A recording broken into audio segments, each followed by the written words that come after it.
Salom barchaga, Premiere Pro haqidagi qisqa videolarni davom ettiramiz. Bugun loop video, ya'ni birorta sizlar videoga effekt berdinglar. Effekt qanaqa chiqqanini ko'rish uchun, misol 1 sekundli narsa bo'lsa, har safar play topga probelni bosib turish shart emas.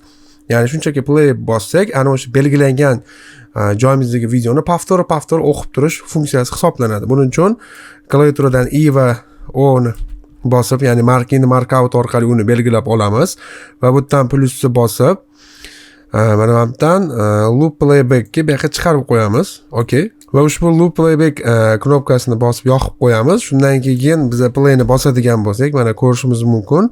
Aynan belgilangan oralikdagi videomizni Premiere Pro paftor, ya'ni o'qiydi.